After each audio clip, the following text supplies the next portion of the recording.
जब पुण्योदय होते ना, तब जीवन में एक बार भगवान की कथा सुनने को मिलती। और तुम्हें बार बार कथा सुनने का मौका मिले तो समझना तुम पर भगवान की बहुत कृपा है। हाँ। मेरे पागलों, कथा सुनकर तुम जितना यहां बैठकर आनंदित होते, ऊपर बैठे पूर्वज तुमसे ज्यादा आनंदित होते। तुम्हारे ऊपर बैठे हुए पूर्वज सोचते कि वाह, हमारे वंश में ऐसी बेटी हुई, ऐसा बेटा हुआ, धन्य है जो भगवान की कथा को सुन रहा है। वो गदगद होते, ऊपर से आशीर्वाद देते, आशीष देते। नागपुर के पागलों, भगवान की बहुत कृपा है कि आप सत्संग में बैठे, वो भी इतनी गर्मी में और इतने विचित्र माहौल में। ज्यादातर लोग तो शाम होती पब में और क्लब में बैठते, और आजकल तो पुरुषों की तो छोड़ो, हमने सुना बड़े घराने की माताएं भी पी रही हैं। हाँ, राम राम राम राम, बजरंग बली बचाए। हे माताओं, जय हो तुम्हारी, जय हो। अब बताओ, जब कई माताएं ही विचित्र संस्कार वाली हो जाएंगी तो बच्चों को क्या हलवा संस्कार देंगी? हम तो सोच रहे कि जिनकी घरवालियां पीती हैं, उनके कल के दिन बच्चे होंगे तो बच्चे रोएंगे तो वो बच्चों को चुप नहीं कराएंगे, पिपा के सुला देंगे। हाँ, राम राम राम राम, बजरंग बली सबको सद्बुद्धि दे, भगवान सबको सद्बुद्धि दे। तो ऐसे समय में जब कलिकाल का बड़ा प्रभाव है, देखा नहीं तुमने कलयुग का कितना विचित्र प्रभाव है, इतना अतीव विचित्र प्रभाव। अब मर्यादा नहीं बची, सम्मान नहीं बचा, मान नहीं बचा। पहले मर्यादा होती थी, संस्कार होते थे, लोग कुछ गलत करने से डरते थे। आजकल गलत करने से नहीं डरते, अच्छा करने से डर रहे हैं। हाँ, बड़ा उल्टा जमाना आ गया।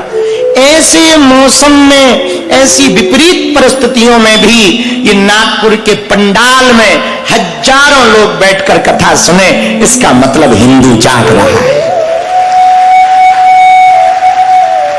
आप भाग्यशाली हो, आप पर भगवान की कृपा है, भगवान ने आपको कथा के लिए चुना। मेरे पागलों, एक बात और बोलूं, बुरा ना मानना, कथा में बैठना बड़ी बात नहीं है, कथा तुम्हारे दिल में बैठ जाए ये बहुत बड़ी बात है।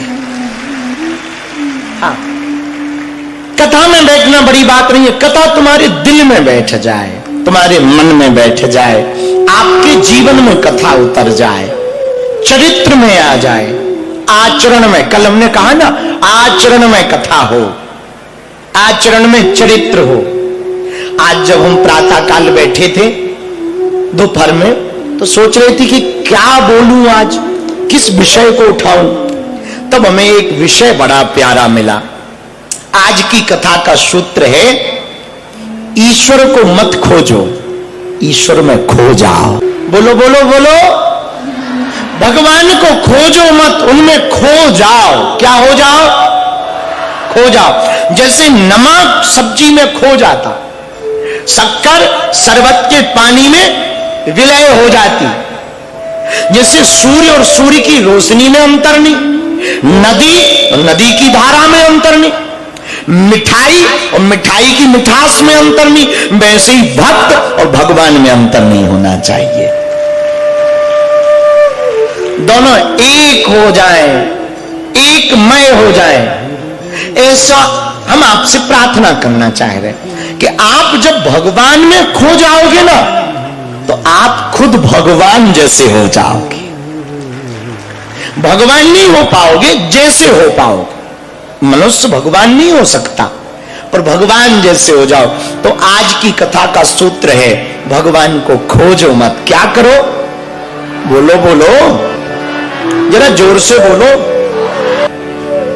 लेकिन अब प्रश्न उठता है कि हम भगवान में खो कैसे जाएं? इसका उत्तर है, खारे पानी के बर्तन में मीठा पानी भरना है तो क्या करना पड़ेगा? पहले खारा पानी खाली करना पड़ेगा। हाँ जी या ना जी? बोलिए। तो खारा पानी जब बाहर करेंगे तब मीठा पानी भरेगा। बोलो हाँ या ना?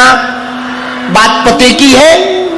उसी प्रकार जब मन के विकार बाहर करेंगे तो परमात्मा का सुविचार अंदर भरेगा। अब तीसरी बात कि हम लोग इतनी माला करते, कई लोग हमें मिलते, गुरुजी हम तो बहुत जप करते, बड़ी मालाएं करते, बड़ा तप करते, बड़ा ध्यान करते, खूब कई दिनों से पूजा पाठ कर रहे, फिर भी हम पर भगवान की कृपा नहीं होती। क्या भगवान सुनते नहीं है? नहीं नहीं, भगवान बहरा थोड़ी है। तो क्या भगवान को हमारी मुसीबत नहीं दिखाई पड़ रही?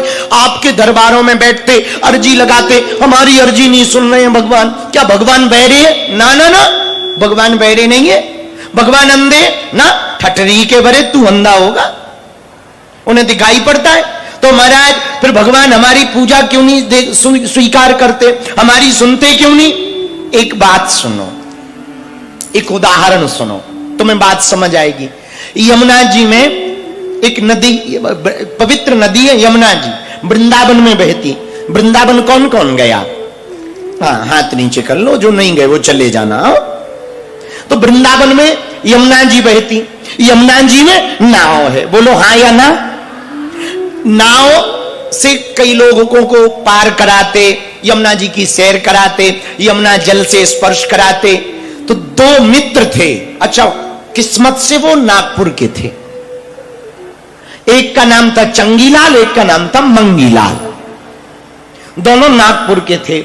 यमुना जी की धारा में बैठे थे, नाव पर बैठे थे। उनके मन में विचार आया, चलो दिल्ली चले। अब यमुना जी में बैठे, दिल्ली जाने का मन में विचार आया। तो एक ने कहा, दिल्ली सड़क से क्या जाना, गाड़ी से क्या जाना, यमुना जी खुद दिल्ली गई है, वृंदावन से ही गई है। एक काम करो, नाव से दिल्ली चलते। तो दोनों ने भांग खाई शाम को, और रात को शाम 7-8 बजे, जितना अभी बज रहा ना, इतने बजे रात को नाव चलानी शुरू की। वृंदावन बिहारी ऐसे जयकारा लगाया और चल पड़े भैया। जैसे ही नाव चलाई, पूरी रात नाव चलाई। ये थक जाए तो दूसरा चलाए, चंगीलाल थक जाए तो मंगीलाल चलाए, मंगीलाल थक जाए तो चंगीलाल चलाए, चंगीलाल थक जाए तो फिर मंगीलाल चलाए। दोनों चलाते चलाते चलाते सुबह हो गई। सुबह का सूर्योदय जागा, और जैसे ही जागा एक दूसरे से बात करने लगे। लगता है दिल्ली के नजदीक आ गए, कोई शहर दिखाई पड़ रहा, देखो देखो मकान दिखाई पड़ रहे, पेड़े दिखाई पड़ रहे, जरा पूछ लो कौन सी सिटी आ गई, उसी हिसाब से पे बड़े पता लगे दिल्ली निकल ना जाए। तो पूछा, एक व्यक्ति किनारे पर घूम रहा था, नाव को ऐसे ऐसे किया कि चल किनारे की तरफ आ जा। किनारे की तरफ आए, पूछा, भैया कौन सा शहर है? तो जो किनारे पर खड़ा था बोला, बाबरे हो गए क्या, दिमाग खराब है क्या, ये शहर वहर नहीं है, ये तो वृंदावन है। अब दोनों एक दूसरे की तरफ देखे, बोले रात को चले कहां से थे? दूसरा बोला वृंदावन से। चंगीलाल बोला कि वृंदावन से ही चले थे, पर रात भर में वृंदावन ही आ पाए क्या? यमुना जी गोल है? दूसरा बोला ये पागल मंगीलाल बोला ये पागल बना रहा है, दूसरे से पूछो। तब तक दूसरा आया, वो भी किनारे पर टहल रहा था। अरे भैया, अरे सुनो सुनो भैया, भैया ये कौन सा शहर है, कौन सी सिटी है, क्या नाम है? बोला भांग भांग खा के घूम रहे हो का? जिस शहर वहर नहीं है, सिटी विटी नहीं है, नगर नहीं है, ये तो भैया बांके बिहारी को श्रीधाम वृंदावन है। अब दोनों का दिमाग खराब, एक दूसरे की तरफ देखें, बोले रात भर में वृंदावन के वृंदावन ही रहे। तब तक एक की नजर पीछे पड़ी और जब देखा तो जो नाव पर बैठे थे वो नाव जिस खूंटे से बंधी थी वो रस्सी नहीं खोली, बंधी है। तो एक दूसरे को फटकारे, धत तेरे की, पूरी रात नाव चलाई और रस्सी खोली नहीं। रस्सी थोड़ा लंबी थी तो बीच में नाव आ गई पर उसके आगे नहीं गई और भांग के चक्कर में पूरी रात नाव घुमाते रहे। कुछ लोग कहते भगवान मिलते नहीं, परमात्मा कृपा नहीं करते, हनुमान दादा दया नहीं करते। अरे पागलो, ये हमारा तुम्हारा हाल है। हम मोह बंधन की रस्सी से मन को खोलते नहीं है तो भगवान के दर पर दौड़े चले जाते, इसलिए भगवान मिलता नहीं है। संसार के बंधन की रस्सी को खोले तो भगवान मिले। अब प्रश्न उठता है कि बंधन कौन खोले? ये भी तो एक बड़ा प्रश्न है। खुद से बंधन खोलना तो बड़ा कठिन है, खुद से बंधन ही खोल लेते तो हम ही खोल लेते। एक चेला और था, उसका नाम चंगीलाल, वो भी नागपुर का। वो गुरुजी के पास गया, बरसात का मौसम, गुरुजी ने कहा चेला जरा बाहर देख कर आओ बारिश बंद हुई कि नहीं हुई। और वो था आलसी चंगीलाल, बोला गुरुजी हम काहे को बाहर जाएं, अभी अभी बिल्ली अंदर आई है, हाथ घुमा के देख लो, गीली हो तो समझ जाना, हो रही सूखी हो तो समझ जाना बंद हो गई। गुरुजी बोले बड़े आलसी हो, बड़े पागल हो, चलो कोई बात नहीं, एक काम करो, वो गाय ना पानी में बंधी हुई है, एक काम करो गाय का बंधन खोलकर दूसरी जगह बांध दो छाया में, ताकि गीली ना हो। चेला भी नागपुर का था, हाथ जोड़कर के बोला गुरुजी बंधन से खोलने का काम हमारे जैसे जीवों का नहीं है, आप जैसे महापुरुषों का है। तो बंधन से खुले कौन? भैया हम संसार के बंधनों से खोलने के चक्कर में व्यर्थ प्रयत्न ना करें। मेरे पागलों, संसार के बंधनों से बचने का एक रास्ता है, पूछो क्या? बोलो बोलो, भगवान की शरणागति, सरेंडर हो जाओ, भगवान के प्रति समर्पित हो जाओ, अपने गुरु के प्रति समर्पित हो जाओ, अपने आराध्य के प्रति समर्पित हो जाओ, अपने इष्ट के प्रति समर्पित हो जाओ और फिर उनसे कहो मेरी गाड़ी तेरे हवाले, तू जाने तेरा काम जाने, हमारा जीवन आपके हवाले है, चाहे तार दो और चाहे मार दो। अब चाहे पार उतारो प्रभु अथवा फिर मार दो, आपके हाथ में है, हम तो आपके दास हैं। बोलो सीताराम, जोर से बोलो। तो जहां अहम करता न मन्यते, अहम करने का भाव शून्य होगा, वहीं भक्ति प्रकट हो जाएगी। क्या प्रकट हो जाएगी? देखो सीढ़ियां जानते हो, सीढ़ियां तो जानते हो ना? हाँ, तो सीढ़ियां के दो उपयोग हैं, एक चढ़ सकते, एक उतर सकते। बोलो हाँ या ना? तो जो ताकतवर लोग होते हैं वो चढ़ते हैं और जो ऊपर पहुंच जाते वो उतरते हैं। तो हम लोग नीचे खड़े, भगवान है छत पर, बीच में लगी सीढ़ियां। सीढ़ियां क्या है? ज्ञान, वैराग, जप, तप, ध्यान, नियम, आसन, प्राणायाम, प्रत्याहार, ध्यान, धारणा, ये सीढ़ियां हैं। हम कामी क्रोधी जीव हैं, हम चढ़ ना सके तो दोनों बाहें उठाकर भगवान से कहें प्रभु हम चढ़ तो नहीं सकते पर आप उतर तो सकते हो, आप उतर करके आ जाओ, हमारी बाहें पकड़ लो। बोलो सीताराम, जोर से बोलो और जोर से बोलो। तो पागलों, भगवान खोजने से नहीं मिलते, कैसे मिलेंगे? खो जाने से। कैसे मिलेंगे? उनमें तल्लीन हो जाओगे। तो जैसे भैया, जैसे अभी ये दशहरा आता, दशहरा पे लोग पोस्ट डालते, अंदर के रावण को मारो, रावण को मारो, बुराई पर अच्छाई की जीत, बुराई पर अच्छाई की जीत। बहुत अच्छी बात है, होना भी चाहिए, बुराई पर अच्छाई की जीत होती है। तो कुछ लोग कहते अंदर के रावण को मारो। हमसे भी एक सज्जन ने कहा अंदर के रावण को मारने की कृपा करो। हमने थोड़ा उल्टा जवाब दिया, वो चौंक गया। हमने कहा अंदर के रावण को मत मारो। बोले फिर? हमने कहा अंदर के राम को जगाओ। किसको जगाओ? राम को। राम जगे कि रावण अपने आप मर जाएगा। इसलिए हमको रावण को मारने की आवश्यकता कोई भैया, कोई कुविचार है, कोई गलत आदत है, कोई दुर्जनता है अंदर, उसको हटाने का प्रयत्न करने की आवश्यकता नहीं है। सज्जनता को प्रकट करने की आवश्यकता है, सुविचार को लाने की आवश्यकता है। हमको दुर्जनता के पीछे पड़ने की आवश्यकता नहीं है। कोई भला बुरा कह रहा तो जवाब देने की आवश्यकता नहीं, अच्छे काम करते रहने की आवश्यकता है। हम शब्दों से जवाब देंगे तो बात का बतंगड़ बनेगा, और करके जवाब देंगे, कर्तव्य करके जवाब देंगे तो फिर बोलने वाले के मुंह भी बंद हो जाएंगे और हम सही भी सिद्ध हो जाएंगे। बोलो सीताराम। इसलिए भगवान में खो जाने का अर्थ है अहम कर्ता न मन्यते, अपने आप को शून्य मानो, हम कुछ भी नहीं है और सच में कुछ भी नहीं है। हम तो साधन हैं, भगवान साध्य हैं। हम लोग हैं इंस्ट्रूमेंट। क्या है? बोलो बोलो बोलो, जरा जोर से बोलो। अच्छा, इंस्ट्रूमेंट क्या कहलाता?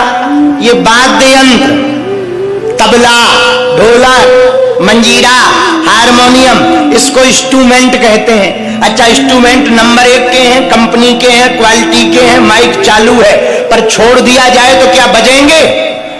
कोई बजाए ना तो क्या बजेंगे? बोलो बोलो बोलो। इंस्ट्रूमेंट कब बजेंगे? जब कोई बजाएगा। वैसे ही हम लोग भगवान के इंस्ट्रूमेंट हैं, भगवान बजा रहे हैं तो हम लोग बज रहे हैं।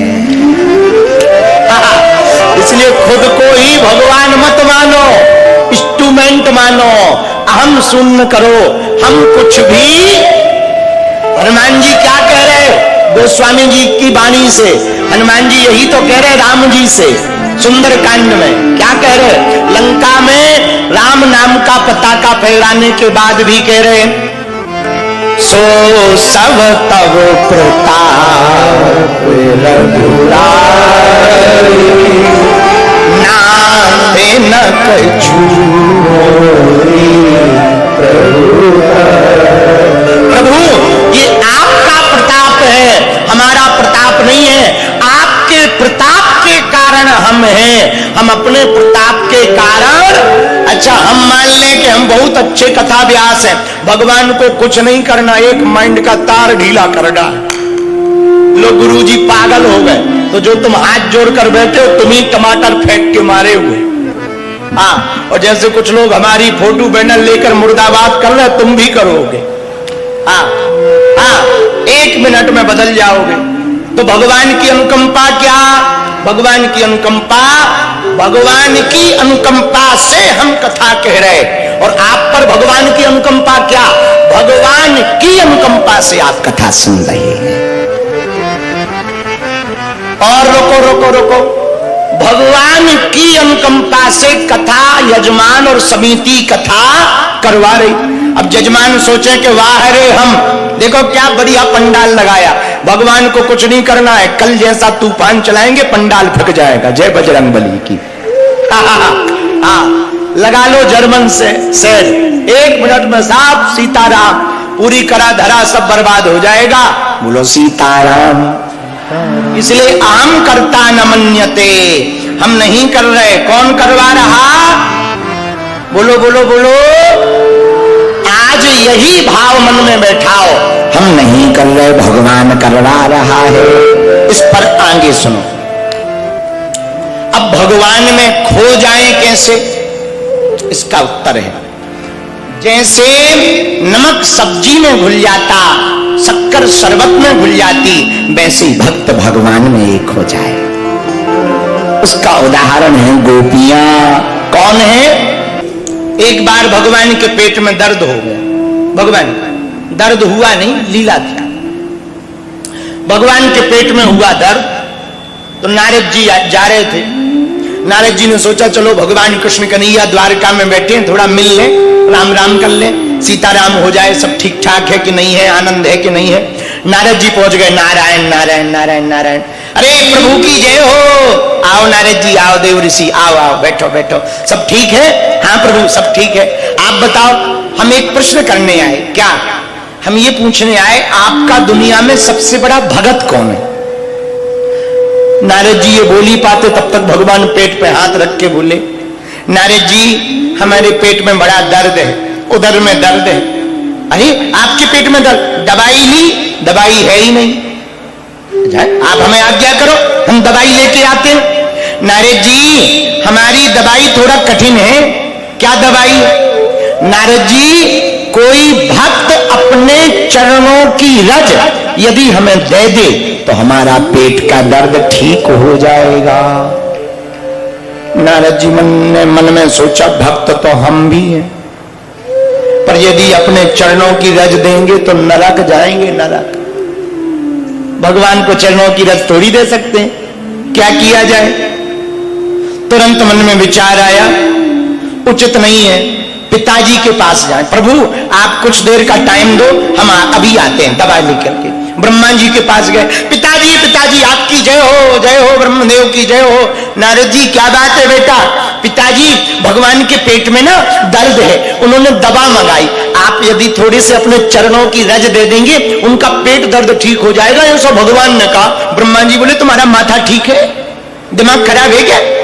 हम भगवान को अपने पैरों की रज दें, अपने चरणों की? पाप पड़ेगा, पाप, नरक जाएंगे, नरक, सब पुण्य छीन हो जाएंगे, जाओ यहां से। नारद जी सब जगह गए, किसी ने नहीं दी। डोलते डालते दौड़ते दौड़ते नारद जी वृंदावन पहुंच गए। वृंदावन में एक पेड़ के नीचे बैठ गए, गर्मी का मौसम, थक गए, अपने पीतांबर लिया और हवा करने लगे। इतने में कुछ गोपियां आ गई, गोपियों ने नारद जी को देखा, अरे नारद जी, देव ऋषि आप इधर, आपकी जय हो, क्यों आए हो? नारद जी बोले, देवियों क्या बताएं, थक गए। क्यों थक गए भगवान? कहीं लंबी यात्रा करके आए? नारद जी बोले, पूछो मत, कई जगह की यात्रा करके आए। अच्छा क्या बात है, आप थक क्यों गए? नारद जी बोले, गोपियों भगवान के पेट में ना दर्द है। अच्छा तो हम क्या करें? दवा दिया आपने, वो दवा के लिए ही तो हम आए थे, तो थक गए, क्या दवा? नारद जी बोले, गोपियों भगवान ने कहा कोई हमारा सच्चा भगत अपने चरणों की रज यदि दे दे तो हमारा पेट दर्द ठीक हो जाएगा। अब कोई चरण रज देने को तैयार नहीं, इसी में परेशान है। गोपियों ने आओ देखा ना ताओ, अपने पैर लिए और तुरंत रगड़ने लगी जमीन में, और एक एक मुट्ठी उठाकर पीतांबर में भर दिया। लो बाद में बैठना, पहले जाकर भगवान को लगाए आओ, भगवान का पेट दर्द ठीक हो जाए। नारद जी बोले, अरे रुको रुको, समझो तो, किसको देना है? गोविंद को, ठाकुर को चरणों की रज देना है? हाँ दे दो कोई बात। नारद जी बोले, गोपियों तुम्हें खबर भी है तुम क्या कर रहे? तुम अपने चरणों की रज दोगी तो नरक जाओगी, नरक, पुण्य क्षीण हो जाएंगे। पता है गोपियों ने क्या कहा? सज्जनों, प्रिय भक्तों, गोपियों ने कहा, नारद जी एक जन्म तो एक जन्म, हमें अपने ठाकुर के लिए 1000 जन्म भी नरक में रहना पड़े तो हम रहने को तैयार हैं।